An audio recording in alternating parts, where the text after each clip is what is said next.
trees in Of Mice and Men. I was just at RHS Wisley and it made me think of that description of the trees at the beginning of Mice and Men. Willows fresh and green with every spring. And of course, when we think of willows, connotations of weeping, of sadness, but also they're powerful symbols in literature over time. Willows are deciduous trees, which means they shed their leaves in autumn and winter, and then they grow them again in the spring.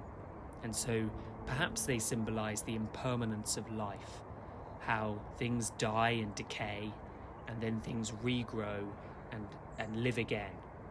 And so we've got this sort of the cyclical nature, the cycle of life, the promise and hope of regeneration, but also the prospect of death and disappointment.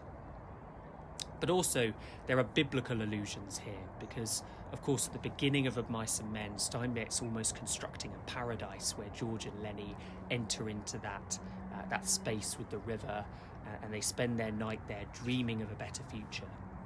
And in the Bible, in the story of Genesis, the beginning of the universe, Adam and Eve are placed into a garden, the Garden of Eden, and there are two trees that are named in that story. The tree of life, which represents the immortality that Adam and Eve can enjoy prior to them sinning, prior to the fall. And of course the tree of knowledge of good and evil, where they take the fruit that they're not allowed to take, and they eat it, and they're condemned to a life of wandering and sin and evil and disconnection. But of course there's another biblical allusion here, isn't there? The winter's flooding, that are tethered to that description of the trees. And floods represent the wiping away, the purging of sin and evil from the world. We think of Noah's Ark and God sending the flood to punish the people for their wickedness.